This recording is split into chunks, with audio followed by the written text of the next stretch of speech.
नमस्कार दोस्तों। आज हमारी ये जो रिंग थियरी है उसका एक चौथा वीडियो है ये है। और ये इस वीडियो में हम लोग बात करने वाले हैं फील्ड के बारे में। ठीक है, फील्ड के बारे में। इससे पहले वाली जो लेक्चर्स थी इसमें हमने बात करा था आपका इंटीग्रल डोमेन के ऊपर बात करी थी हमने। ठीक है, और polynomial ring over integral domain पे भी काम करा था हमने, कुछ क्वेश्चन सॉल्व करे थे। ठीक है, आज के सेशन में हम लोग ज़्यादातर बात करने वाले हैं 2 से 3 चीज़ों के ऊपर बात कर रहा हूँ, और ये मान के चलिए कि आपके एग्ज़ाम के लिए काफ़ी इम्पोर्टेंट है। वो क्या क्या चीज़ें होने वाली है, पहली तो फील्ड हो गई। इससे पहले हमने इंटीग्रल डोमेन की बात करी थी, वो तो है ही इम्पोर्टेंट। फील्ड हो गया, और फील्ड के साथ साथ हम लोग बात करेंगे कि फील्ड का स्प्लिटिंग फील्ड कैसे निकालते हैं और एक्सटेंशन ऑफ फील्ड कैसे निकालते हैं। इन्हीं वीडियो में हम लोग बात करेंगे और इसके ऊपर कुछ क्वेश्चंस करेंगे। बट उससे पहले मैं आपसे कुछ बातें डिस्कस कर देता हूँ, क्योंकि फील्ड और इंटीग्रल डोमेन के बीच में डिफरेंस क्या होता है वो आप समझ जाएंगे, तभी क्वेश्चंस को सॉल्व करने में आपके लिए आसानी होगी। ठीक है, तो मैं पहले कोशिश ये करता हूँ कि पहले फील्ड के बारे में डिस्कस कर लेते हैं, फिर उसके बाद देखेंगे। ठीक है, चलिए। तो फील्ड की अगर मैं बात करूँ, फील्ड, इससे पहले हमने इंटीग्रल डोमेन देखा था। तो इंटीग्रल डोमेन में मैंने आपसे बोला था कि इंटीग्रल डोमेन होने के लिए कोई भी एक रिंग होना चाहिए।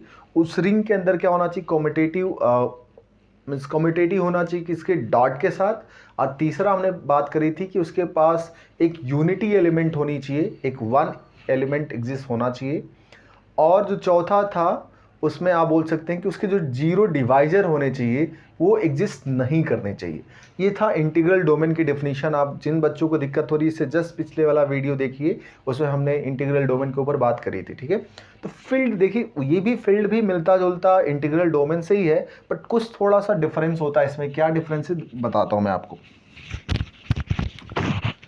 देखिए, एक्चुअली फील्ड में होता क्या है, आर प्लस डॉट जो है इसको आप फील्ड कब बोलेंगे, इज कॉल्ड फील्ड। ये आपका फील्ड कब कहलाएगा, इज कॉल्ड फील्ड। ये फील्ड कब कहलाएगा, जब ये कुछ कंडीशन सेटिस्फाई करे। पहली कंडीशन क्या सेटिस्फाई करनी चाहिए कि आर, पहली बात तो ये रिंग होना ही चाहिए। R should be, R plus comma dot is a ring. ये रिंग होना चाहिए, पहली प्रॉपर्टी। दूसरी प्रॉपर्टी क्या होना चाहिए, कम्यूटेटिव भी होना चाहिए। किसके रिस्पेक्ट में, कम्यूटेटिव होना चाहिए, कम्यूटेटिव विथ मल्टीप्लिकेशंस। मल्टीप्लिकेशंस ये क्या होना चाहिए, कम्यूट करना चाहिए मल्टीप्लिकेशन के रिस्पेक्ट में। मतलब ए डॉट बी और बी डॉट ए होना चाहिए, कम्यूट करना चाहिए। तीसरी बात ये थी कि existence of identity, unity element होना चाहिए इसके पास। यूनिटी एलिमेंट होना चाहिए किसका, मल्टीप्लिकेशन का। यूनिटी एलिमेंट मतलब एक वन एग्जिस्ट होना चाहिए, इसके पास एक वन एलिमेंट उसमें एग्जिस्ट होना चाहिए। और चौथी बात, यहाँ तक तो आपको रिंग में भी मिला था। ठीक है, मतलब इंटीग्रल डोमेन भी मिला था, रिंग था वो भी कम्यूटेटिव था, मल्टीप्लिकेशन के रिस्पेक्ट में यूनिटी भी था। बट अभी जो मैं प्रॉपर्टी लिखने जा रहा हूँ वो इंटीग्रल डोमेन में नहीं थी। वो क्या प्रॉपर्टी लिखने जा रहा हूँ, देखिए जो फोर्थ प्रॉपर्टी है वो ये बोलता है कि जो नॉन जीरो एलिमेंट होने चाहिए, non zero element, non zero element has multiplicative inverse, has multiplicative inverse. देखिए ये चीज़ है, इसको खास बनाती ये वाली प्रॉपर्टी जो है मल्टीप्लिकेटिव इनवर्स। क्या मैंने बोला आपसे, देखिए इसमें मैंने बात करी कि किसी भी ये आपका एक सेट है और प्लस डॉट ये अलजेब्रिक स्ट्रक्चर हो गया। इसको फील्ड तब बोलेंगे जब ये क्या हो, पहली बात रिंग होनी चाहिए, दूसरी बात ये कम्यूटेटिव होना चाहिए with respect to multiplication, so a dot b into B is equal to b dot a. तीसरी बात जो होनी चाहिए वो उसके अंदर एक यूनिटी एलिमेंट एग्जिस्ट होना चाहिए, मतलब वन एग्जिस्ट करना चाहिए। और नॉन जीरो एलिमेंट होना चाहिए, जो भी जितनी भी नॉन जीरो एलिमेंट हैं उनका इन्वर्स एग्जिस्ट होना चाहिए। ठीक है, क्योंकि जीरो एलिमेंट होगा तो इन्वर्स नहीं एग्जिस्ट कर पाएगा, आप सभी को पता है, क्योंकि मल्टीप्लिकेटिव इन्वर्स नहीं होगा। ठीक है, तो जितने भी नॉन जीरो एलिमेंट होंगे उनका इन्वर्स निकालना आपको हो जाना मिलना चाहिए, तभी वो क्या कहलाएगा, आपका फील्ड कहलाएगा। और फील्ड सिर्फ अगर मैं इंटीग्रल डोमेन की बात करूं तो इंटीग्रल डोमेन में भी फर्स्ट की ऑल थ्री प्रॉपर्टी थी। फर्स्ट ऑल थ्री प्रॉपर्टीज तो सेम थी बच्चों, first all three properties same है, ठीक है ना, फर्स्ट ऑल थ्री प्रॉपर्टी ये 1 2 3 सेम है। फोर्थ वाले में क्या था, फोर्थ प्रॉपर्टी में वहां क्या था without zero divisor, without zero divisor, सिर्फ अंतर यही है, विदाउट जीरो डिवाइजर, उसमें विदाउट जीरो डिवाइजर था। जीरो डिवाइजर का मतलब क्या था कि a इंटू बी का प्रोडक्ट जीरो है, तो इट इम्प्लाई कि उसमें से a भी जीरो होगा और b भी जीरो हो सकता है या दोनों जीरो हो सकते हैं, तो और अच्छी बात है, ठीक है। ये था, तो सिर्फ इंटीग्रल डोमेन और फील्ड में डिफरेंस क्या है देख लीजिए। डिफरेंस ये है कि जो नॉन जीरो एलिमेंट है आपका, उनका मल्टीप्लिकेटिव इन्वर्स होना चाहिए, ठीक है इसमें। अच्छा एक चीज़ समझते हैं, थोड़ा यहाँ तक तो आपने समझ गए, आई होप कि सभी को ये बातें समझ में आ रही होगी। अब थोड़ा सा इसमें मज़ेदार वाली बात क्या है बच्चों, देखिए समझने की कोशिश करते हैं। देखिए इंटीग्रल डोमेन को मैं इरेज करता हूँ, अभी मैं थोड़ा और समझाने की कोशिश करता हूँ। देखिए अगर ये रिंग है तो कोई भी रिंग जो होगा, हमने क्या पढ़ा था कि R प्लस के रिस्पेक्ट में अबेलियन ग्रुप होता है, R प्लस के रिस्पेक्ट में अबेलियन ग्रुप होता है, मतलब अबेलियन ग्रुप है तो ग्रुप तो होगा ही होगा, पहली बात। तो ये दूसरा मेथड बता रहा हूँ मैं, ये तो रिंग के हेल्प से मैंने इसको एक्सप्लेन करी। अब ग्रुप के मेथड से थोड़ा सा एक्सप्लेन करने की कोशिश करते हैं दूसरे वे में। R प्लस ये क्या है, या इज अ अबेलियन ग्रुप, बिल्कुल सही बात है सर, अबेलियन ग्रुप है, क्योंकि रिंग क्या होता है, प्लस के रिस्पेक्ट में अबेलियन ग्रुप होता ही होता है। दूसरी बात करते हैं, देखिए जब भी आप फील्ड की बात करेंगे बच्चों, जब भी हम फील्ड की बात करेंगे तो हमें ये आज़ादी है कि हम उनमें से जो नॉन जीरो एलिमेंट है उनको हटा सके, क्योंकि यहाँ आप देखिए हर एक नॉन जीरो एलिमेंट्स का इन्वर्स मल्टीप्लिकेटिव इन्वर्स एग्जिस्ट करना चाहिए। इसका मतलब ये हो गया कि ये जो R है डॉट के साथ ये भी अबेलियन हो गया। प्रॉब्लम क्या थी, देखिए डॉट क्या होगा, ध्यान से समझो, कोई भी अगर नंबर ले लीजिए, डॉट हमेशा एसोसिएटिव होता है, क्लोजर भी होता है। अगर दो मान लीजिए कोई भी सेट ले लीजिए, उसके साथ दो एलिमेंट ले लीजिए, मल्टीप्लाई करेंगे उसी में आएगा, ठीक है। तो ये क्लोजर भी होता है, एसोसिएटिव भी होता है। क्लोजर होने का सेंस मतलब क्या है आपका, closure a b belongs to मान लीजिए R है, तो a इंटू बी भी कहाँ जाएगा, R में ही जाएगा, ये क्लोजर प्रॉपर्टी होगी। एसोसिएटिव प्रॉपर्टी क्या थी, a dot b dot c, ऐसे कर लीजिए, चाहे आप a dot b dot c, ये भी इसमें सेटिस्फाई करेगा। और इसकी आइडेंटिटी 1 आई गई, यहाँ पे एग्जिस्ट करी गई है, और उसके बाद इन्वर्स भी एग्जिस्ट कर रहा है सारे एलिमेंट का। इसका मतलब R डॉट जो है, R डॉट जो है बच्चों, ये भी क्या होगा, अबेलियन ग्रुप होगा, ठीक है, is abelian group, is abelian group, is abelian group, ठीक है ना। यहां तक मेरी बात समझ में आ रही होगी आप लोगों को। यहां से देखिए, अगर आपका यहां से क्या था, अबेलियन ग्रुप तो प्लस के रिस्पेक्ट में है ही, डॉट के रिस्पेक्ट में भी क्या होना चाहिए, अबेलियन ग्रुप होना चाहिए, ठीक है। और वो डिस्ट्रीब्यूटिव प्रॉपर्टी भी इसके साथ ऐड कर लीजिए, एक और प्रॉपर्टी इसके साथ, a डॉट बी प्लस सी कर लीजिए, मतलब मल्टीप्लीकेशन क्या होना चाहिए, डिस्ट्रीब्यूट होना चाहिए प्लस के ऊपर, तो a dot b plus a dot c, इसको बोलेंगे लेफ्ट डिस्ट्रीब्यूटिव लॉ। और आप बोल सकते हैं b प्लस सी इंटू ए कर देंगे तो b इंटू ए प्लस सी इंटू ए, ठीक है। तो अब हमारे पास दो तरीके हो गए हमें ये दिखाने के लिए कि फील्ड क्या होता है। फील्ड एक बार फिर समझ लीजिए, फील्ड होने के लिए क्या होना चाहिए, रिंग होना जरूरी है, और कॉम्यूटेटिव लॉ एग्जिस्ट होना चाहिए किसके रिस्पेक्ट में, मल्टीप्लिकेशन के रिस्पेक्ट में, और उसके पास एक यूनिट एलिमेंट एग्जिस्ट होना चाहिए 1, और जितने भी नॉन जीरो एलिमेंट हैं उनका क्या होना चाहिए, मल्टीप्लिकेटिव इनवर्स एग्जिस्ट करना चाहिए, वो भी हो गया। या दूसरा तरीका क्या है कि R प्लस अबेलियन ग्रुप होना चाहिए, और डॉट भी अबेलियन ग्रुप होना चाहिए, और ये कुछ लेफ्ट डिस्ट्रीब्यूटिव प्रॉपर्टी और राइट डिस्ट्रीब्यूटिव प्रॉपर्टी होनी चाहिए, ठीक है। अब इतना समझने के बाद इंटीग्रल डोमेन में अगर बात करी जाए तो ये तीनों बातें सत्य होती है, बट एक बात यहाँ पे अलग हो जाती है, उसमें जीरो डिवाइजर की बात करता है, मतलब कोई भी उसके अंदर जीरो डिवाइजर नहीं होना चाहिए। यहाँ पे जीरो डिवाइजर की बात नहीं कही जा रही है आपसे, उसको हटाने की, मतलब कि वो एलिमेंट को क्या कर दिया गया है, जो जीरो एलिमेंट है उसको हटा दिया गया है। अब आते हैं हम लोग क्वेश्चंस के ऊपर। देखिए क्वेश्चंस क्या बोला है, what is the defining property of a field in abstract algebra. Abstract algebra में फील्ड की क्या प्रॉपर्टी होती है, किससे आप डिफाइन करेंगे, ठीक है। जल्दी जल्दी क्वेश्चंस करते हैं। Closure under addition and the commutative, ऐसा तो है नहीं सर, और देखते हैं एग्जिस्टेंस ऑफ, मतलब ये तो बिल्कुल बात है कि closure under addition and the commutative, मतलब क्लोजर होगा किसके रिस्पेक्ट में, एडिशन के रिस्पेक्ट में। देखिए अगर ये r प्लस क्या है, ग्रुप है, तो इसके रिस्पेक्ट में एडिशन के रिस्पेक्ट में ग्रुप है, तो क्लोजर लॉ होगा ही होगा। मल्टीप्लिकेशन मतलब कम्यूटेटिव भी होगा, क्योंकि r प्लस क्या अबेलियन ग्रुप है, तो अबेलियन ग्रुप ही क्या होता है, कम्यूटेटिव होता है। तो पहली प्रॉपर्टी तो सही है। दूसरी, existence of identity element and associativity under the multiplication. Associative law भी देखिए मल्टीप्लिकेशन में अभी मैंने बताया था आपको, ये भी बात सही है। तीसरी बात, existence of additive inverse and distributive property. बिल्कुल, एडिटिव इनवर्स का मतलब क्या होता है, zero. Additive means additive identity क्या आपकी जीरो है, ठीक है, तो हर एक एलिमेंट उसके अंदर लाई करेंगे, ये भी है। और डिस्ट्रीब्यूटिव प्रॉपर्टी भी होगा। इसका मतलब ये सारी प्रॉपर्टी यहाँ पे डिफाइन हो रही है। अगर आप फील्ड कहना चाह रहे हैं तो इस जो ऑप्शन लिखे गए हैं वो सारे के सारे ऑप्शंस क्या कर रहे हैं, हमारे इन सभी बातों को सेटिस्फाई कर रहे हैं, फुलफिल कर रहे हैं। नेक्स्ट क्वेश्चन देखिए क्या है, which of the following is not a field under the usual addition and the multiplication operation. इनमें से कौन सा फील्ड जो है वो हमारा क्या है, एडिशंस नहीं है, मतलब under usual addition and the multiplication operations. पहला आपका है set of rational number, real number, complex numbers and क्या आपका सेट ऑफ इवन नंबर। आप इसको थोड़ा पढ़िए और खुद से आंसर्स करने की कोशिश करिए, तब तक मैं इसको इरेज करता हूं।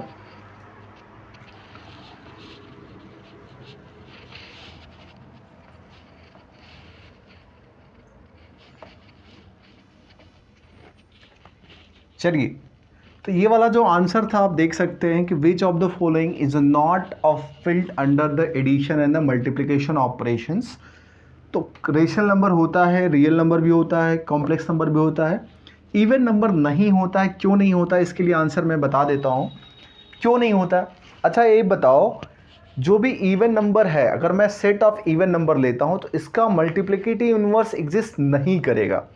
सेट ऑफ इवन नंबर लिया, अब इस वाले केस के लिए बता रहा हूँ मैं, means multiplicative inverse, lack of multiplicative inverse, lack of multiplicative inverse, multiplicative inverse जो होता है उनके नहीं होने के वजह से ये क्या होगा, आपका फील्ड नहीं होगा। मल्टीप्लिकेटिव इनवर्स का मतलब क्या, कि एक कोई भी नेचुरल नंबर ले लीजिए, इवन नेचुरल नंबर, मान लो 2 ले लिया मैंने, ठीक है, और कोई भी एक नंबर ले लो और मल्टीप्लाई करने पे 1 मिलना चाहिए, ऐसा होगा क्या, और ये नंबर नेचुरल नंबर होना चाहिए, ऐसा कोई भी नंबर नहीं मिलेगा। Means there is no even numbers that can be multiply by 2, 2 में मल्टीप्लाई करी जाए और वो 1 आ जाए, हो ही नहीं सकता, क्योंकि multiplicative inverse means multiplicative identity मिलनी चाहिए, वो 1 है। तो ऐसा कोई भी, ये जो भी एलिमेंट आएगा वो फ्रैक्शन में ही आएगा, और फ्रैक्शन ये नेचुरल नंबर तो है नहीं, या इवन नंबर है नहीं, ठीक है, इवन इंटीजर्स है नहीं, ठीक है। इसका मतलब ये आपका मल्टीप्लिकेटिव इनवर्स नहीं एग्जिस्ट करेगा एलिमेंट का, इसलिए ये हमारा क्या होगा, फील्ड नहीं होगा, ठीक है ना, क्लियर है। क्योंकि आपका जो फील्ड की डिफिनीशन ही क्या थी कि नॉन जीरो एलिमेंट जो भी होगा उसका मल्टीप्लिकेटिव इनवर्स एग्जिस्ट होना चाहिए। तो जीरो को तो छोड़ ही दो, बात जीरो की छोड़ दो, जीरो के अलावा कोई भी नंबर नॉन जीरो ले लीजिए, उसका मल्टीप्लिकेटिव इनवर्स एग्जिस्ट नहीं करने की वजह से ये हमारा क्या कहलाएगा, ये फील्ड नहीं कहलाएगा, ठीक है। चलिए और देखते हैं नेक्स्ट। अच्छा एक चीज़ और बताओ, एक मेरे मन में डाउट आ रहा बच्चों, आपके लिए मैं छोड़ रहा हूँ यहाँ पे, थोड़ा देखिएगा, क्या i plus dot integer, i क्या है आपका इंटीजर है, पॉजिटिव एंड डॉट के रिस्पेक्ट में, इज इंटीग्रल डोमेन। ये तो हमने कल वाली क्लास में, मतलब पिछले वाले वीडियोस में हमने देखा था कि ये क्या आपका इंटीग्रल डोमेन है, बट ये फील्ड नहीं होता है, it's not a field, field नहीं है ये, ठीक है, ये फील्ड नहीं है। क्यों फील्ड नहीं है, आप इसको फाइंड करेंगे, ठीक है। फील्ड होने की डेफिनेशन यही थी आपका कि वहाँ से क्या होना चाहिए, ये सब कुछ, ये इंटीग्रल डोमेन है, तो फर्स्ट 3 प्रॉपर्टी तो करेगी, जब नॉन जीरो एलिमेंट लेंगे उसका मल्टीप्लिकेटिव इनवर्स इंटीजर नहीं आएगा, ठीक है। आप निकाल के देख लीजिए, कोई भी नॉन इंटीजर ले लीजिए, आप इंटीजर ले लो 2 पॉजिटिव इंटीजर है ना, into B is equal to 1, तो बी की वैल्यू 1/2, नॉन इंटीजर, ये does not belongs to the integer. ये क्या इंटीजर है, क्या ये फ्रैक्शन है, इसलिए हमारा ये जो लास्ट वाली थर्ड वाली प्रॉपर्टी है, नॉन जीरो एलिमेंट का मल्टीप्लिकेटिव इनवर्स एग्जिस्ट करना चाहिए, उसी में ये नहीं एग्जिस्ट करेगा, इसके वजह से ये हमारा क्या है, फील्ड नहीं होता, ध्यान रखिएगा। इंटीजर जो होता है, set of integer under the positive and the multiplications, it's integral domain but it's not a field. तो आगे चल के भी हम लोग एक प्रॉपर्टी भी बोलेंगे, प्रूव करेंगे, प्रूव तो नहीं करेंगे यहाँ पे, बस बता दे रहा हूँ मैं कि हर एक फील्ड जो होता है, every field is a integral domain but every integral domain is a not a field. हर एक फील्ड जो होता है, जैसे एक एग्जांपल और देता हूं मैं आपको, एक एग्जांपल और, जैसे मान लीजिए रेशनल नंबर है Q dot, rational numbers positive and into the multiplication के रिस्पेक्ट में, ये क्या आपका इंटीग्रल डोमेन है, इट्स इंटीग्रल डोमेन एंड ये आपका फील्ड भी है। ठीक है, तो आप ध्यान रखिएगा बच्चों, आपका हर एक फील्ड जो होगा, every field is a integral domain, हर एक फील्ड क्या होगा, इंटीग्रल डोमेन होगा, लेकिन हर एक इंटीग्रल डोमेन फील्ड नहीं होगा, ये 100% ट्रू है। अच्छा, इसके लिए थोड़ा सा मैं आपको बता देता हूं, क्योंकि ये आइडेंटिटी हम लोग यूज करेंगे। ठीक है, तो आपको मैंने यहाँ पे बता दी, थोड़ी एक बात और समझा देता हूं मैं आपको, ये एग्जाम में काम आएगा। एवरी, हर एक, every field is integral domain, हर एक फील्ड, जितने भी आपके पास फील्ड होती है वो इंटीग्रल डोमेन पक्का होगा, लेकिन हर एक इंटीग्रल डोमेन फील्ड होगा ऐसा जरूरी नहीं है। अभी मैंने एक एग्जांपल दिया आपको कि जो इंटीजर्स है वो आपका इंटीग्रल डोमेन है under the positive and the means under the addition and the multiplication, but वो फील्ड नहीं था। और दूसरा एग्जाम्पल, हो भी सकता है नहीं भी हो सकता, मतलब इंटीग्रल डोमेन अगर है तो वो फील्ड हो भी सकता है नहीं भी हो सकता, लेकिन अगर वो फील्ड है तो पक्का इंटीग्रल डोमेन होगा। तो देखिए, अगर मैं फील्ड को इंटीग्रल डोमेन की बात करूं तो यहाँ पे मैं लिखता हूं, एक बार इस थ्योरम को प्रूव करने के लिए, समझने के लिए थोड़ा सा समझ लेते हैं।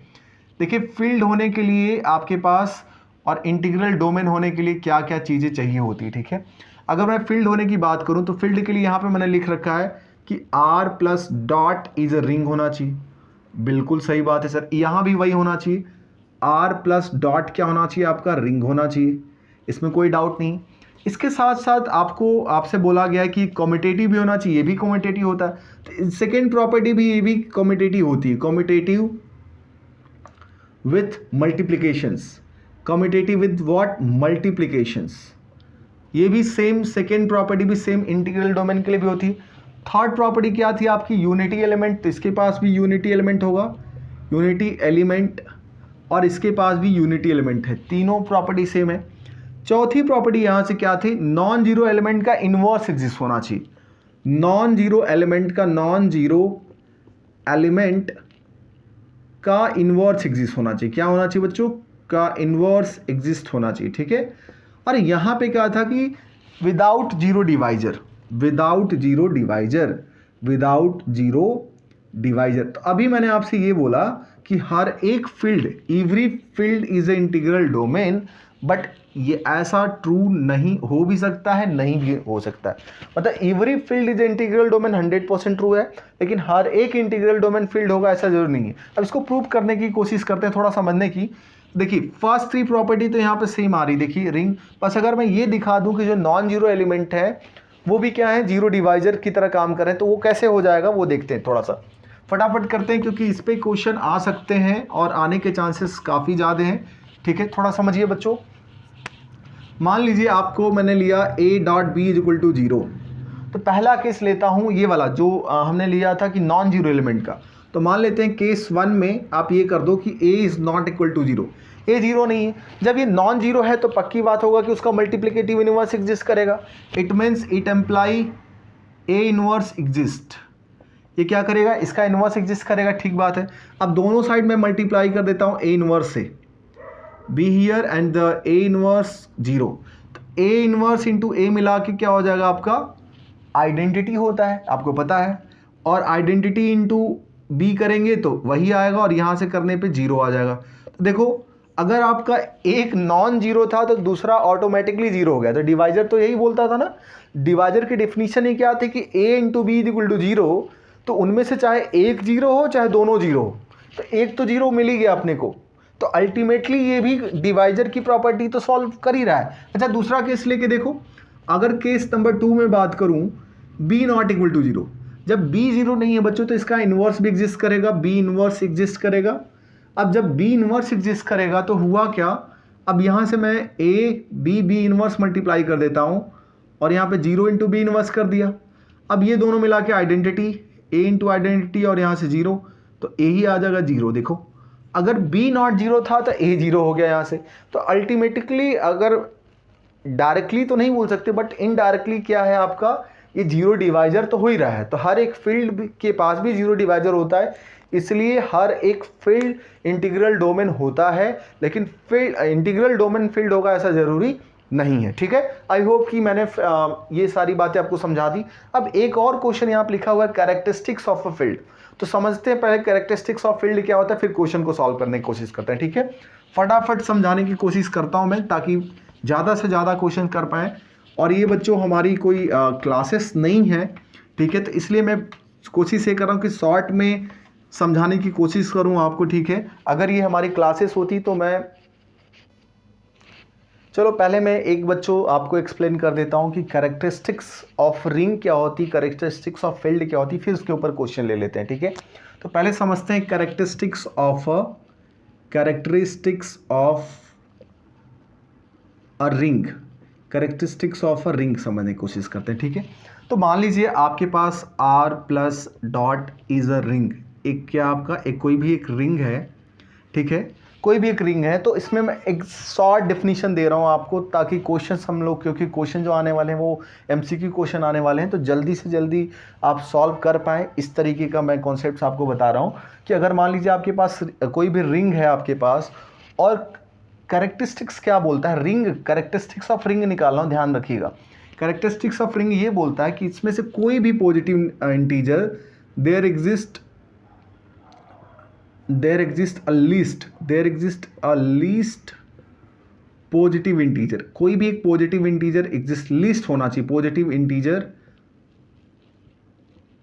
ये एग्जिस्ट करना चाहिए, there exist least positive integer n such that, कुछ ऐसा होना चाहिए कि जब मैं n को a के साथ मल्टीप्लाई करूं तो क्या मिल जाए, 0 मिल जाए, एडिटिव आइडेंटिटी मिल जानी चाहिए। And where for all a belongs to the ring का एलिमेंट। फिर से मेरी बात को समझ लीजिए, मैंने क्या बोला, कोई भी रिंग है आपके पास, कोई भी रिंग है, उसमें एक कोई भी पॉजिटिव इंटीजर, वो पॉजिटिव इंटीजर छोटी होनी चाहिए, ऐसा एग्जिस्ट करे कि उसको मैं n इंटू ए करूँ, मतलब a को n टाइम्स जोड़ा जा रहा है। n इंटू ए का मतलब क्या होता है, अगर मैं 5 इंटू 1 लिख रहा हूँ मतलब क्या हो गया, या 5 इंटू ए लिख रहा हूँ, मतलब ए को 5 बार जोड़ा जा रहा है। 10 इंटू ए का मतलब क्या होता है, देखो अगर मैं 5a लिख दिया, 5a का मतलब क्या हो गया, a plus A plus A plus A plus A, 5 बार, तो यही आएगा। तो इस तरीके का करने पे क्या मिल जाए, 0 मिलनी चाहिए। ये तो कहलाता है आपका, तो ये जो n कहलाएगा, अगर आपको ऐसा इंटीजर मिल पाता है तो उसको बोलते हैं हम लोग कैरेक्टरिस्टिक्स ऑफ व्हाट, रिंग बोलेंगे। अगर ऐसा नहीं मिल पाता है तो उस रिंग की कैरेक्टरिस्टिक्स क्या कहलाएगी, 0 कहलाएगी। फिर से समझ लीजिए, कोई भी एक रिंग है और एक कोई भी एक list positive integer n exist कर जाए, जिसको मैं n इंटू ए करूं तो क्या मिल जाए, 0। n इंटू ए का मतलब ये हो रहा है कि a को n टाइम्स जोड़ने पे क्या मिल जाए, एडिटिव आइडेंटिटी मिल जानी चाहिए। और ये a जो सारे एलिमेंट क्या होने चाहिए, रिंग के होने चाहिए। ठीक है, और अगर ऐसा नहीं मिल पाता है तो उस केस में हम लोग क्या बोलेंगे कि वो हमारा क्या है, आपका उसका रिंग का कैरेक्टरिस्टिक्स क्या है, 0 है आपका। अच्छा, दूसरी बात करते हैं, कैरेक्टरिस्टिक्स ऑफ फील्ड की बात करता हूं मैं। Characteristics of field, characteristics of field की अगर मैं बात करूं, सेम चीज वही, मान लीजिए r plus dash dot is a field, ये मान लीजिए आपका क्या है, आपका कोई भी एक फील्ड है, कोई भी एक फील्ड है। अब अगर इसमें सेम चीज वही बात होगी यहां तक कि there exist a least positive integer, इसमें भी आपका लिस्ट पॉजिटिव इंटीजर ही होना चाहिए।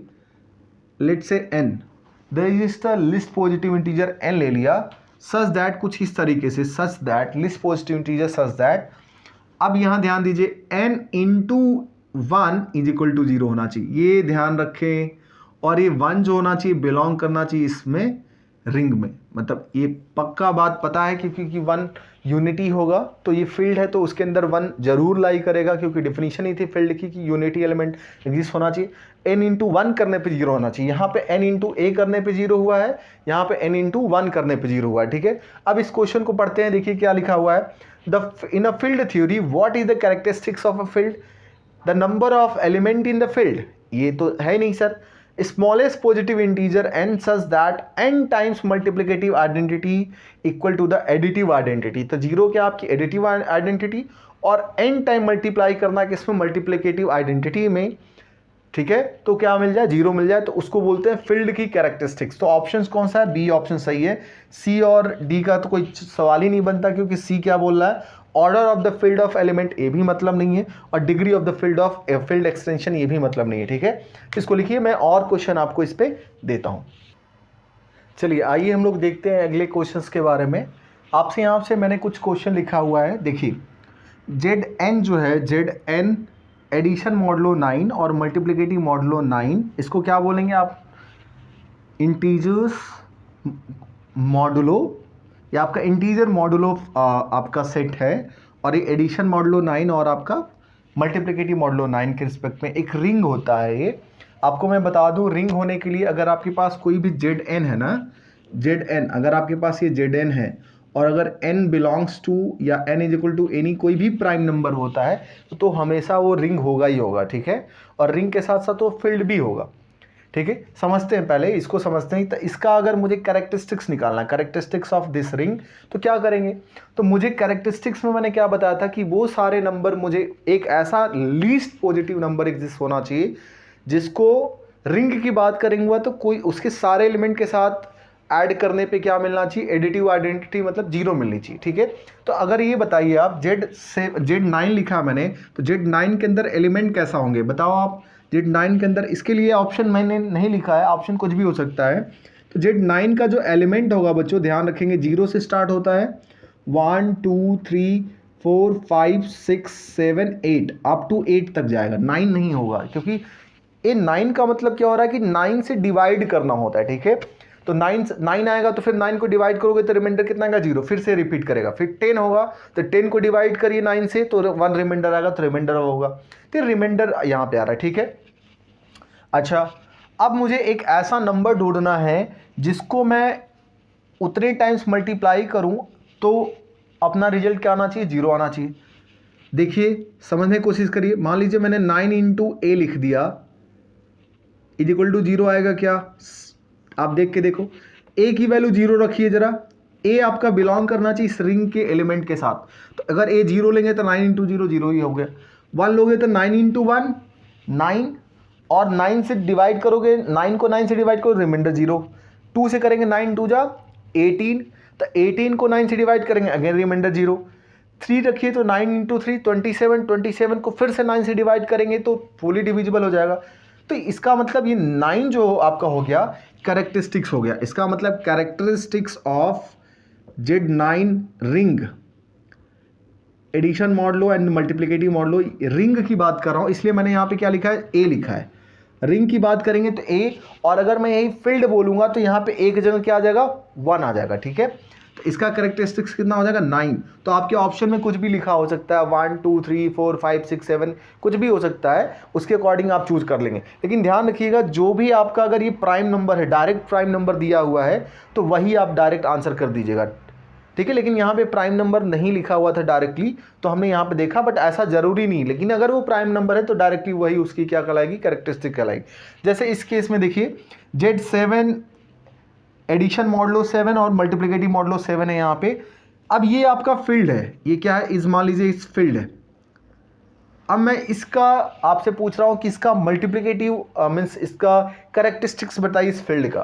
तो फिर से आप देखेंगे क्या कि सर Z7 में कौन से एलिमेंट आएंगे बच्चों, 0 1 2 3 4 5 6, क्योंकि 7 रखेंगे तो 7 में 7 का डिवीजन जाएगा, फुल डिविजिबल हो जाएगा, तो रिमाइंडर 0, फिर से रिपीट करने लगेंगे, ठीक है। अच्छा, अब इनमें कोई नंबर ढूंढो तो 7 नंबर होगा, देखो 7 इंटू 1, क्योंकि नॉन जीरो की बात ही नहीं करनी अपने को, ठीक है। 7 इंटू 1 करिए तो कितना आएगा, 0 ही आ जाएगा, देख लो आप। 7 इंटू 2 14, 14 का भी करेंगे आप तो 7 से डिवाइड करेंगे, रिमाइंडर 0। तो इसका जो कैरेक्टरिस्टिक्स हो जाएगा, इसका कैरेक्टरिस्टिक्स कितना हो जाएगा, 7। तो कैरेक्टरिस्टिक्स ऑफ Z7 फील्ड जो है आपका, ये भी कितना हो गया आपका, 7 हो गया बच्चों, भूलना नहीं है। अच्छा, अब बताइए characteristics of the field real numbers. Real number एक फील्ड होता है ना एडिशन और मल्टीप्लिकेशन के रिस्पेक्ट में, तो आप बताइए अगर ये फील्ड है तो इसकी जो कैरेक्टरिस्टिक्स क्या होगी।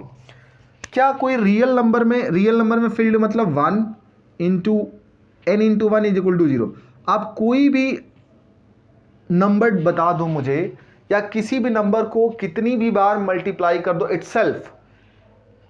अगर मैं बात करूं रियल नंबर में बात करूं तो इसका मतलब क्या होता है, इस वन को n टाइम्स मल्टीप्लाई किया गया है या n टाइम्स ऐड किया गया है।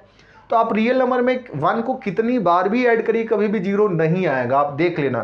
तो इसका मतलब इसकी जो कैरेक्टरिस्टिक्स होगी, मैंने आपको शुरुआत में ही बताई थी, जब ऐसा n नहीं ढूंढ पाए तो उसकी कैरेक्टरिस्टिक्स क्या बोली जाएगी, जीरो। ध्यान रखिएगा, इसकी जो कैरेक्टरिस्टिक्स होगी मीन्स कैरेक्टरिस्टिक्स ऑफ आर जो होगा बच्चों, कैरेक्टरिस्टिक्स ऑफ आर जो होगी वो कितनी हो जाएगी, जीरो हो जाएगी। कैरेक्टरिस्टिक्स ऑफ आर जो हो जाएगी वो जीरो। मैं इसको इरेज कर देता हूं। Characteristics of the real number जो होगा वो जीरो हो जाएगा।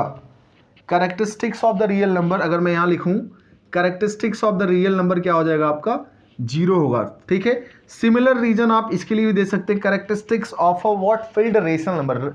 क्यों भी रेशनल नंबर भी क्या होता है, फिल्ड होता ही होता है। तो अगर मैं इसकी कैरेक्टरिस्टिक्स की बात करूं तो इसमें भी आपका कैरेक्टरिस्टिक्स ऑफ रेशनल नंबर क्या हो जाएगा आपका, जीरो।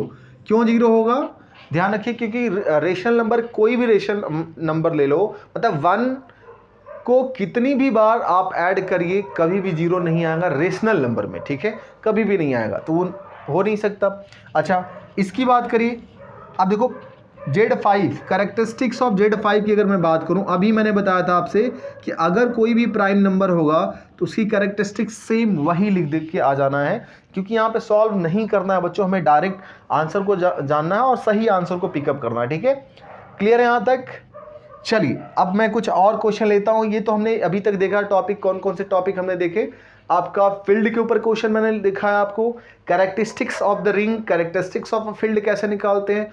फील्ड मतलब हर एक फील्ड जो होता है वो क्या होता है आपका, इंटीग्रल डोमेन होता है, लेकिन हर एक इंटीग्रल डोमेन फील्ड नहीं होता है, ये भी हमने देखा यहाँ पे कैसे। और एक और चीज़ समझ लीजिएगा, एक और चीज़ें समझ लेंगे जरा, इसी में अगर आपको न्यूमेरिकल आ जाता है तो आपको हेल्प करेगा। क्या है वो चीज़ें, देखिए, अगर कोई भी every finite integral domain, every finite integral domain, every finite integral domain जो होता है, हर एक फाइनाइट इंटीग्रल डोमेन वो फील्ड होता ही होता है, ये ध्यान रखिएगा।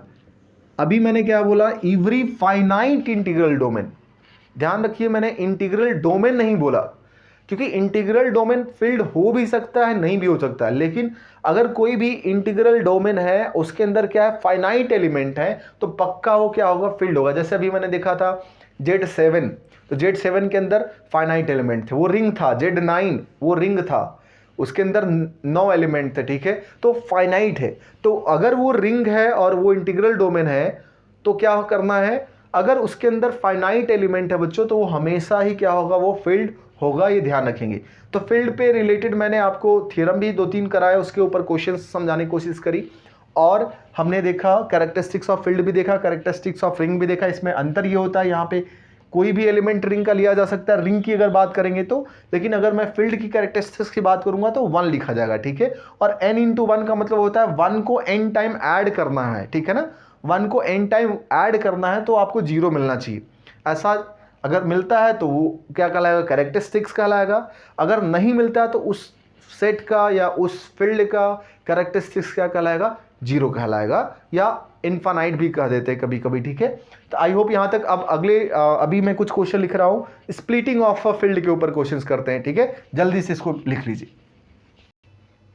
चलिए, अभी मैंने कुछ क्वेश्चन लिखा है बच्चों आपके लिए, ये सारे क्वेश्चन जो बेस्ड हैं स्प्लिटिंग फील्ड के ऊपर बेस्ड हैं। तो अब मैं स्प्लिटिंग फील्ड को बहुत ज़्यादा डिटेल में एक्सप्लेन नहीं कर रहा हूँ, मैंने कुछ क्वेश्चन जो लिए हैं वो डायरेक्ट स्प्लिटिंग फील्ड को ही बताते हैं, उनके बारे में बताते हैं। इसके बाद कुछ और क्वेश्चन लेंगे जिसमें हम लोग स्प्लिटिंग फील्ड को सॉल्व करेंगे। ठीक है, स्प्लिटिंग फील्ड को सॉल्व करेंगे, बट मैं उससे पहले थोड़ी सी आपको एक जानकारी दे दूं स्प्लिटिंग फील्ड के लिए। एक्चुअली स्प्लिटिंग फील्ड में क्या होता है, मान लीजिए आपके पास कोई f(x) एक पोलिनोमियल गिवन है, ठीक है, और ये बिलोंग करा मान लीजिए किसी फील्ड का ही है। ठीक है, फील्ड का एलिमेंट। तो अपने को करना क्या होता है कि ये जो f(x) है ना, इसको एक्सटेंड करना, फील्ड का एक्सटेंशन करना है कुछ इस तरीके से कि हम लोग इनको क्या कर पाए, इनको हम लोग लीनियर फैक्टर में ब्रेक कर पाए।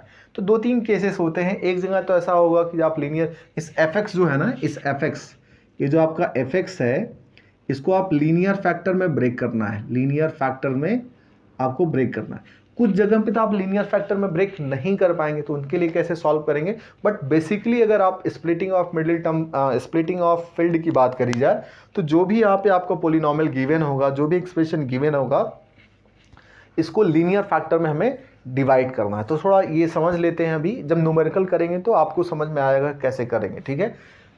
What is the splitting field of a polynomial?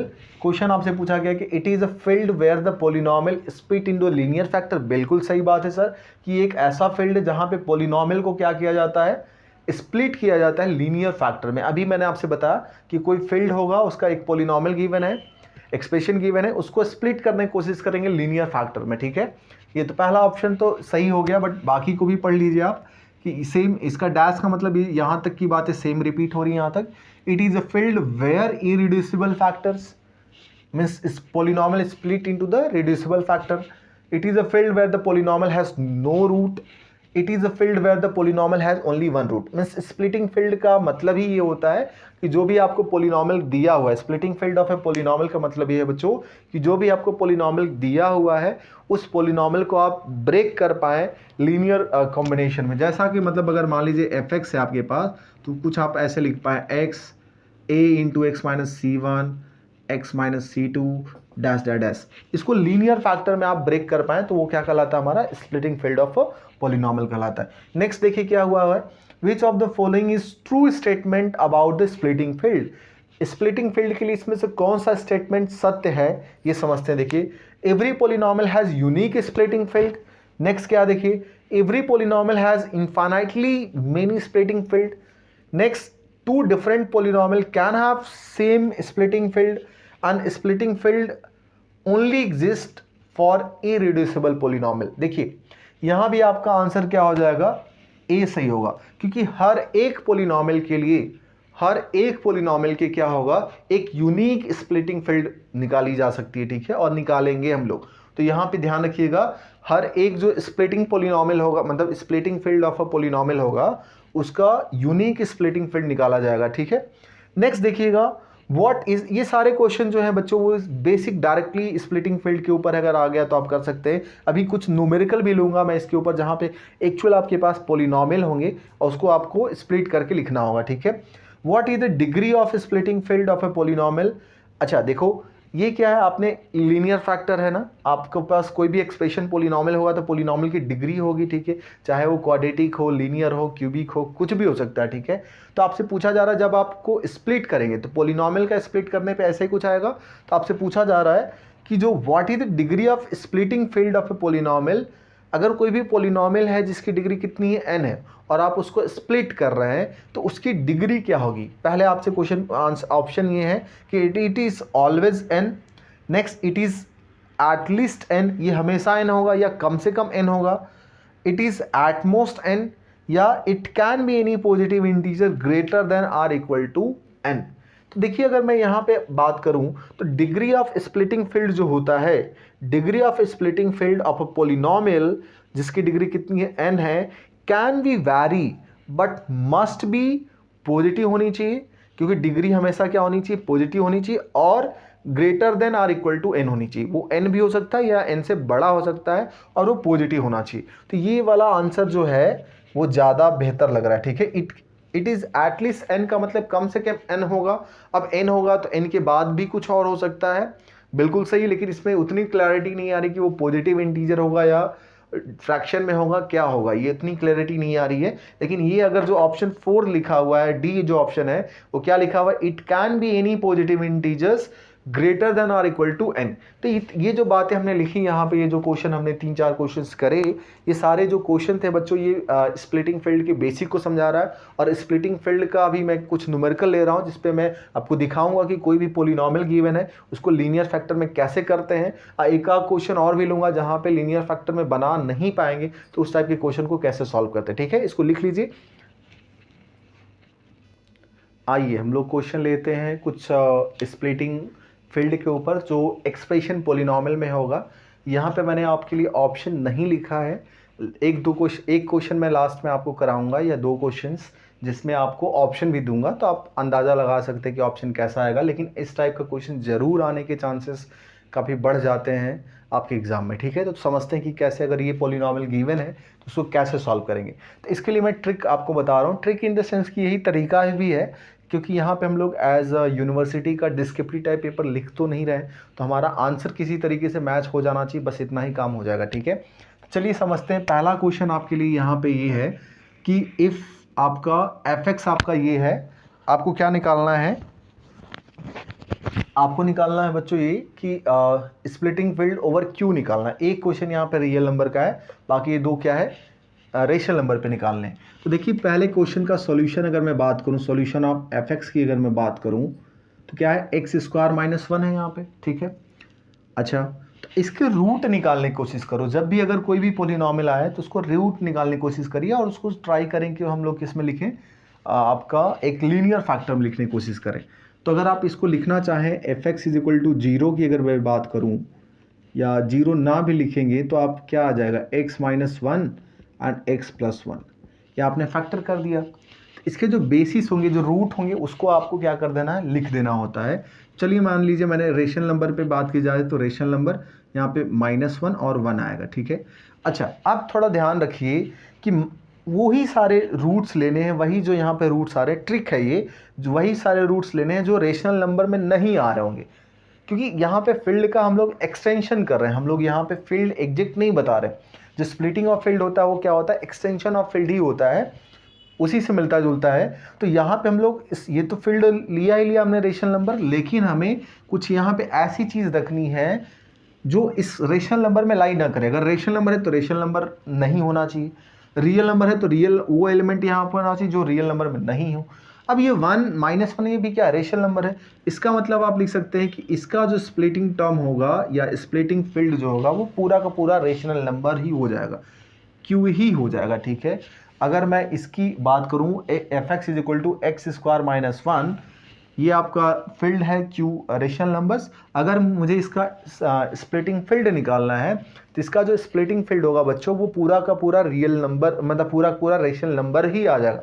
क्यों, क्योंकि आप देख सकते हैं यहाँ पे 1 और -1 मेरा आया, और 1 एंड -1 क्या है, ये भी रेशनल नंबर का ही पार्ट है ना, तो इन्हीं से हम ये निकाल सकते हैं, इसको स्प्लिट कर सकते हैं। तो इसका मतलब हमारा पूरा इसका जो स्प्लिटिंग फील्ड होगा वो क्या होगा, क्यू ही होगा, ठीक है।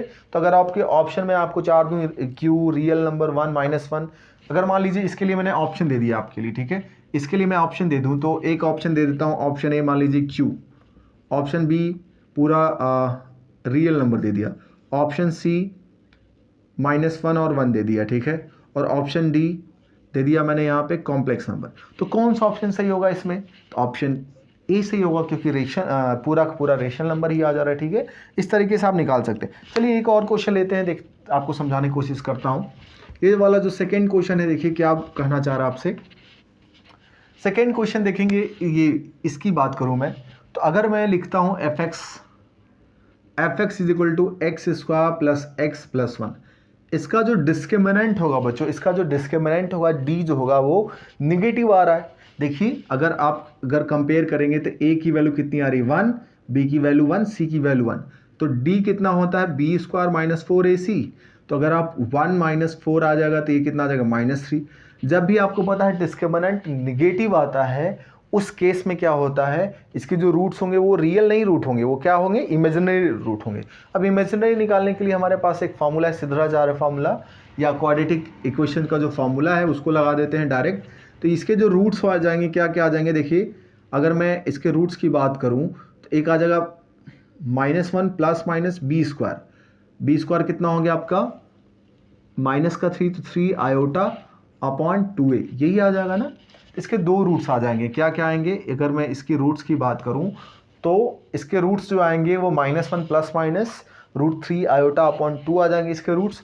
इसका मतलब ये फील्ड जो होगा, इसके फील्ड के अंदर जो एलिमेंट होंगे, अगर मैं q लिखूं यहाँ पे q, और ये -1 plus √3 iota upon 2 comma -1 minus √3 iota upon 2, ये आपका हो गया। अच्छा, फिर थोड़ा समझने की कोशिश करते हैं। देखिए -1/2 रेशनल नंबर में ही आएगा, -1/2 भी रेशनल नंबर में आएगा, ठीक है। तो इसको नहीं लिखना है बच्चों, ठीक है ना। मैंने आपसे पहले ही बताया था कि उन सारे चीज़ों को हटा देना है जो रेशनल नंबर में आ रहे हैं, ठीक है। तो -1/2 भी रेशनल नंबर का पार्ट है, -1/2 भी रेशनल नंबर पार्ट है, उसको हटा दो। तो बचा क्या आपके पास, Q √3i माइनस का √3i। अच्छा, यहाँ तक तो हो गया।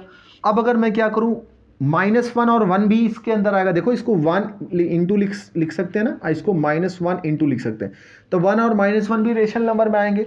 इसको अपन लोग लिख क्या सकते हैं, Q अब सिर्फ √3 आयोटा हो जाएगा। तो इसकी जो स्प्लिटिंग फील्ड होगी बच्चों, ये जो हमने इक्वेशन लिखा हुआ है, इसकी स्प्लिटिंग फील्ड क्या थी, √3 आयोटा आ जाएगी। अब थोड़ा ध्यान दीजिए, क्योंकि √3 क्या है, इरेशनल नंबर है, आयोटा क्या है, इमेजिनरी नंबर, तो अब ये रेशनल नंबर में नहीं आएगा। लेकिन माइनस का 1/2, माइनस का 1/2 आ रहा था, 1 और -1, तो इसको मैंने क्यू में लिख दिया, उसको लिखना नहीं है। इसके अलावा जो आएंगे उसको हम लोग लिखेंगे यहाँ से। तो √3 और आई जो है ये क्यू से अलग है, तो यही इसका क्या हो जाएगा, स्प्लिटिंग फील्ड हो जाएगा। क्लियर है मेरी बात, सभी को समझ में आ रही होगी। तो आपको ऑप्शन में क्वेश्चन आएगा कि इसकी स्प्लिटिंग फील्ड क्या थी, तो आप यहाँ से क्या लिख सकते हैं, इसकी स्प्लिटिंग फील्ड क्यू का √3 आयोटा लिखेंगे। अब एक और क्वेश्चन लेते हैं, इसको क्वेश्चन को सॉल्व करने की कोशिश करते हैं और देखते हैं कि इसका फील्ड क्या आएगा। देखिए चलिए, इसके फील्ड अगर मैं सॉल्व करने की कोशिश करूं बच्चों, थर्ड वाला जो क्वेश्चन है, देखिए थर्ड वाले क्वेश्चन हमें रियल नंबर पे निकालना है, ठीक है। चलिए इसका मैं निकालने की कोशिश करता हूँ, fx = x² + 1, ठीक है।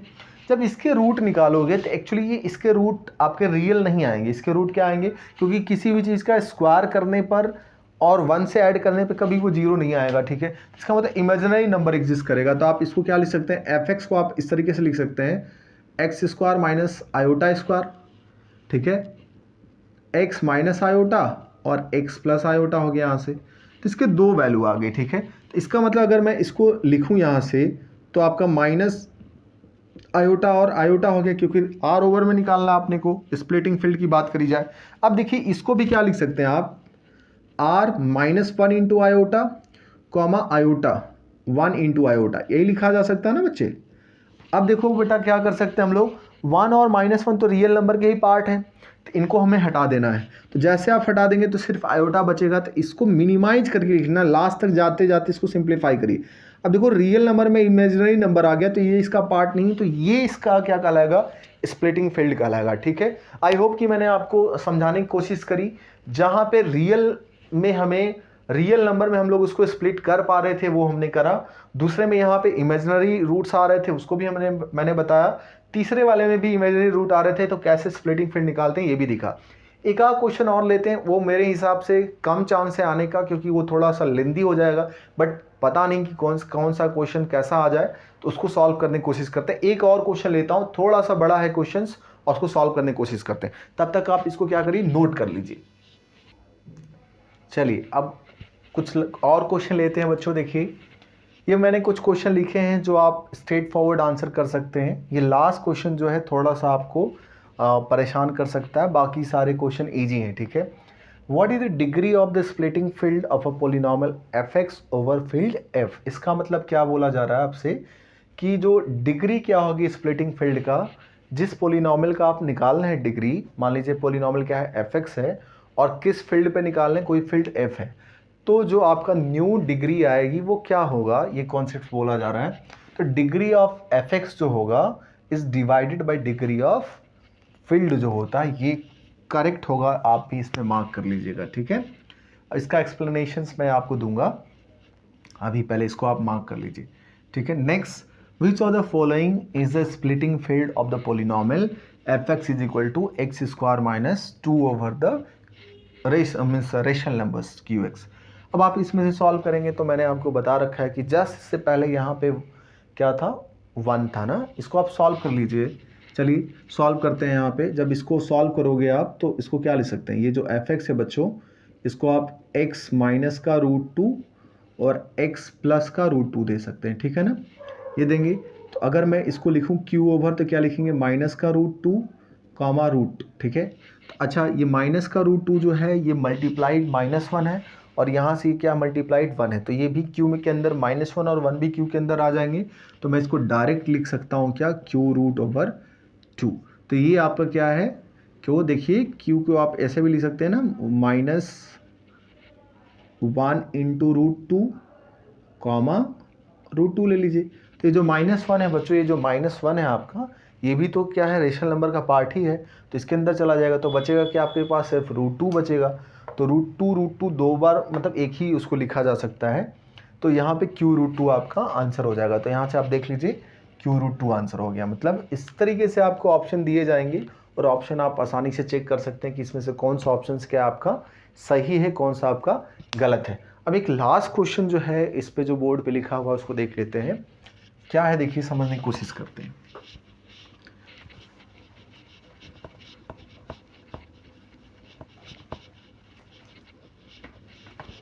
हालांकि देखिए इस टॉपिक में बहुत सारी चीज़ें पढ़ने को है, बेसिस क्या होंगे, ठीक है, उसकी डिग्री कैसे, अभी तो मैंने आपको डिग्री नहीं निकालनी बताई, ठीक है, अभी मैंने आपको सिर्फ एक हिंट दिया कि जो भी डिग्री होगी, जो भी गिवन पॉलिनॉमियल है और जो आप स्प्लिटिंग फील्ड उस पॉलिनॉमियल का निकाल रहे हैं, तो उसकी जो डिग्री होगी, अगर मान लीजिए गिवन पॉलिनॉमियल की डिग्री n है, तो जो स्प्लिटिंग फील्ड करने के बाद उस पॉलिनॉमियल की डिग्री आएगी वो n होगी या n से बड़ी होगी, ठीक है।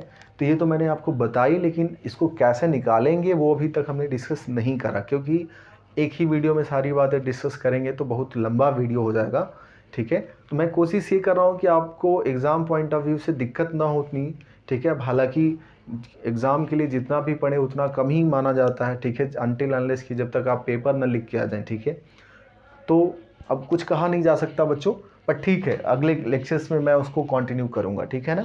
चलिए, ये क्वेश्चन आपसे क्या बोला गया कि फाइंड द स्प्लिटिंग फील्ड, इसके लिए ऑप्शन नहीं लिखा है मैंने, इसको सॉल्व करते हैं। तो यहाँ पे आपसे बोला गया है कि find the splitting field of f(x) is equal to x⁴ + 1 over the rational number, ठीक है। अच्छा, अब इसके रूट कितने होंगे, अगर मैं रूट निकालने की बात करूँ तो इक्वल टू 0 करिए। जैसे आप इक्वल टू 0 करेंगे तो ये 4th है ना, इसकी पावर कितनी है, 4 है, इसका मतलब x की 4 वैल्यू मिलेगी, ठीक है। तो 4 वैल्यू निकालेंगे कैसे, वो चारों वैल्यू क्या होगी, इमेजिनरी हो सकती है, ठीक है ना। अब उसको निकालने की क्या तरीका है, देखिए इसको निकालेंगे कैसे, अगर आपके पास ये है ना, तो ये आपका -1 हो गया, और अगर ये इधर जाएगा तो -1 की पावर 1/4 आ जाएंगे, ठीक है। यहाँ तक आप समझ रहे हैं। देखिए अगर ये आपका एमएससी का एग्ज़ाम अगर आपका सब्जेक्टिव होता ना, आपको लिखने वाला होता, तो ये क्वेश्चन, ऐसे क्वेश्चंस 100% बता रहा हूँ कि इतने, ये थोड़े बड़े क्वेश्चन होते हैं, ये ज़रूर आएंगे, लॉन्ग आंसर में आते थे। लेकिन अभी गारंटी नहीं है कि शायद इसमें आ भी सकता, नहीं भी आ सकता है, बट अगर आपके पास छोटे क्वेश्चन आएंगे तो मैंने आपको बता दिया कि कैसे स्प्लिटिंग फील्ड निकालना है। जब थोड़ा हो सकता है कुछ बड़े क्वेश्चन भी आ जाए तो उसको कैसे निकालेंगे, उनके लिए मैं आपको एक आध क्वेश्चन की प्रैक्टिस करा देता हूँ, ठीक है। चलिए, तो अब यहाँ पे है, तो जब भी ऐसा -1 की पावर 1/4 आ जाए तो इसको हम लोग सिस लिखेंगे। क्या लिखेंगे बच्चों, इसको लिखेंगे सिस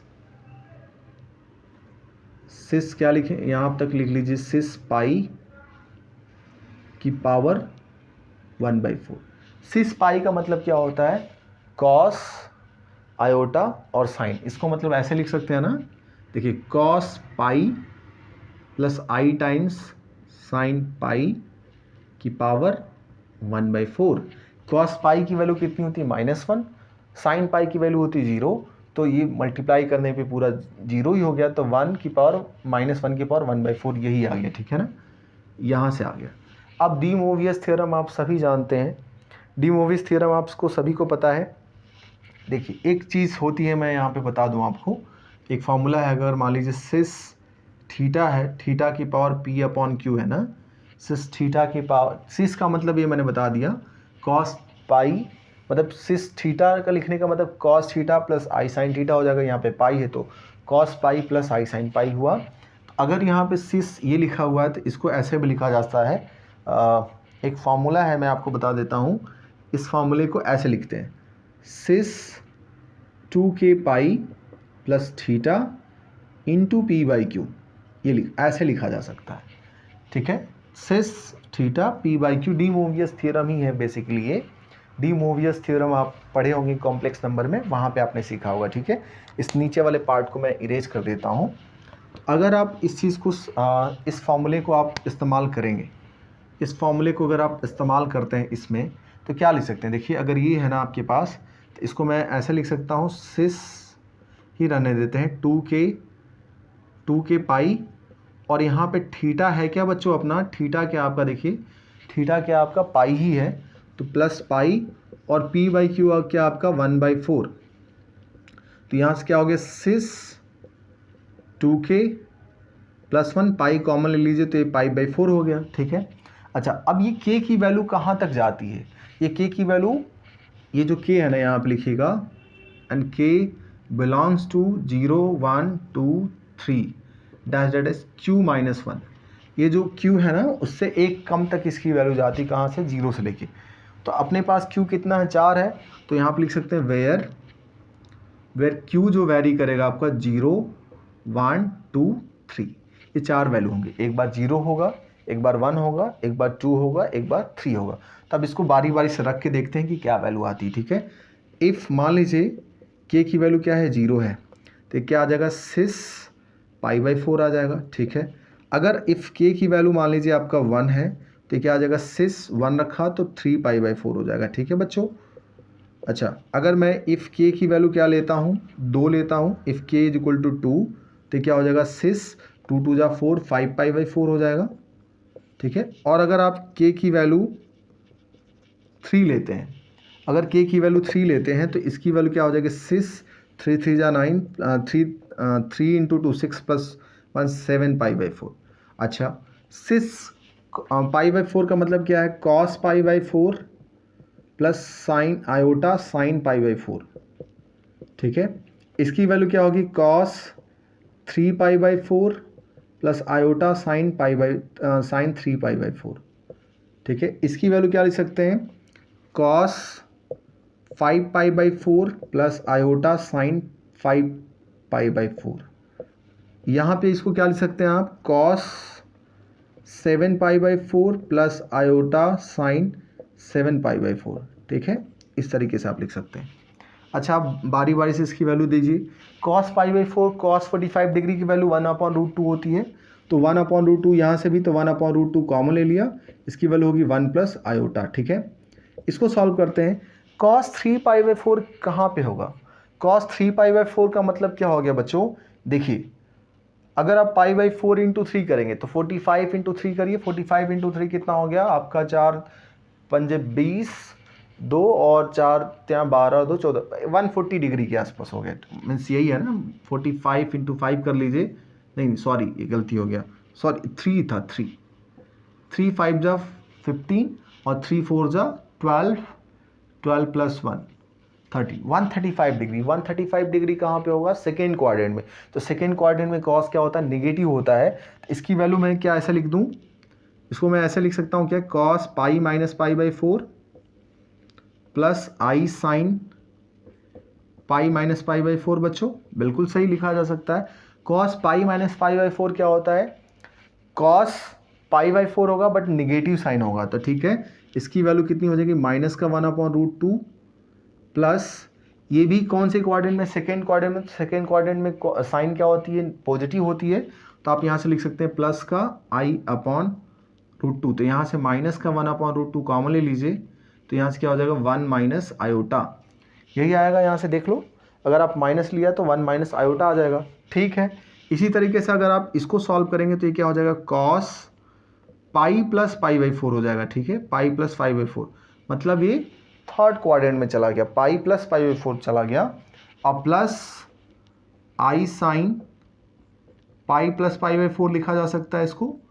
अब इसको सॉल्व करेंगे तो थर्ड क्वाड्रेंट में टैन कॉट पॉजिटिव होता है, ये निगेटिव, तो इसकी वैल्यू भी निगेटिव आएगी, माइनस का 1/√2 प्लस इसकी भी वैल्यू निगेटिव आ जाएगी। साइन भी निगेटिव होता है क्योंकि टैन कॉट ही बस, तो यहाँ से आप माइनस का 1/√2 कॉमन ले लीजिए, ये 1 प्लस आयोटा आ जाएगा, ठीक है।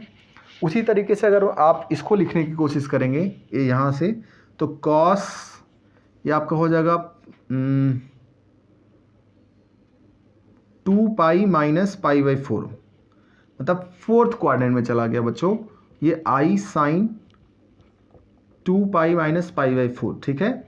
तो यहाँ से अगर सॉल्व करेंगे तो फोर्थ क्वाड्रेंट में है, तो फोर्थ क्वाड्रेंट में कॉस क्या होता है, कॉस और सेक पॉजिटिव होते हैं, तो ये इसका वैल्यू आ जाएगा 1/√2 ही आ जाएगा, और ये निगेटिव होता है तो माइनस का i/√2, तो यहाँ से आप 1/2 कॉमन ले लीजिए, ठीक है। जैसे आप 1/2 कॉमन लेंगे कॉस पाई बाई 4, 2 पाई मतलब आपका हो जाएगा कितना, कॉस पाई बाई 4 होगा पॉजिटिव का। और अगर इसमें आप देखेंगे तो cos mean sine pi by 4 but negative में हो जाएगा, ठीक है। तो यहाँ से आप 1/2 कॉमन ले लीजिएगा, यहाँ से 1/√2 कॉमन ले लीजिए, 1 माइनस आयोटा ले लीजिए। तो अगर आप ध्यान से देख पा रहे हैं तो मैंने हालांकि चारों लिख दी, ठीक है ना, चारों आइडेंटिटी लिख दी। तो ये सारे इसके क्या हैं, रूट हैं, ये सारे क्या हैं आपके इसके रूट हैं। और अपने को रेशनल नंबर में जाना था, किस में जाना था, रेशनल नंबर पे। तो चलिए मैं आपको यहाँ से इरेज करता हूँ। देखिए अब इसके जो रूट आए बच्चों ना, ये चार तो रूट आ गए अपने पास, ठीक है। तो इसके जो रूट आए हैं वो क्या क्या आए हैं, मैं इसको लिख देता हूँ, ये 1 + i 1 प्लस माइनस, हाँ ठीक है। तो इसके जो रूट आए हैं ना आपके, इसके जो रूट आए हैं अगर मैं इसको लिखूँ तो प्लस माइनस का 1/√2 1 plus iota, comma plus minus का 1/√2 आपका -1 माइनस आयोटा, 1 माइनस आयोटा। ये आपके चार रूट्स आ गए हैं आपके पास। तो अगर मैं आप इसको ओवर रेशनल नंबर की बात करी गई थी तो ये 1 1 रेशनल नंबर में आ जाएंगे, -1 1 भी रेशनल नंबर में आ जाएंगे, ठीक है। एक मिनट बच्चों, हाँ ठीक है। तो यहाँ से सिर्फ आपके आएंगे क्या, ध्यान दीजिएगा। अगर मैं इसकी बात करूँ तो देखिए 1/√2 तो नहीं आएगा रेशनल नंबर में, ठीक है, और ना ही आयोटा आएगा, क्योंकि 1 तो आज चला जाएगा, 1 और -1 रेशनल नंबर में मिल जाएंगे, ये नहीं आएगा। अच्छा, इसको या तो आपके ऑप्शन में ये आ सकता है, या वो क्या दे सकते हैं, इसको रेशनलाइज कर देंगे, ठीक है। 1/√2 को रेशनलाइज करोगे तो क्या आएगा, अगर आप रेशनलाइज करेंगे तो √2/2 आ जाएगा, कॉमा आयोटा। अब 1/2 क्या है बच्चों, 1/2 फिर से रेशनल नंबर है, तो उसको गायब कर दीजिए। तो इसको कहीं कहीं आप में आपके ऑप्शन में ऐसा भी आ सकता है, तो ये भी सही है और ये भी सही है। तो ये इसके क्या हो गया, आपके स्प्लिटिंग फील्ड आ गया, ठीक है। तो ये कुछ क्वेश्चन थे जहाँ पे थोड़े से लेंदी प्रोसेस हमें लगाना पड़ा, क्यों, क्योंकि इसके चार रूट थे और चारों के चारों इमेजिनरी रूट आ रहे थे। तो हमारे पास और कोई रास्ता था ही नहीं कि जिससे हम लोग निकाल पाए। तो ये हमारे पास तरीका था जिससे हमने निकाला। आई होप कि ये बातें समझ में आई, और मैंने इस वीडियो में कोशिश ये करी थी कि आपको स्प्लिटिंग फील्ड के बारे में बता सकूं, ठीक है, एक्सटेंशन ऑफ फील्ड के बारे में बता सकूं, ठीक है, आपके पास कैरेक्टरिस्टिक्स ऑफ रिंग क्या होती है, कैरेक्टरिस्टिक्स ऑफ फील्ड क्या होती है, ठीक है। यहाँ तक हमने बात करी, ठीक है। और मेरे हिसाब से आप लोगों को समझ में आया होगा, नहीं आया होगा तो आप ज़रूर कमेंट बॉक्स में आप ज़रूर इसमें कुछ अपनी राय दीजिए, ठीक है। चलिए, धन्यवाद।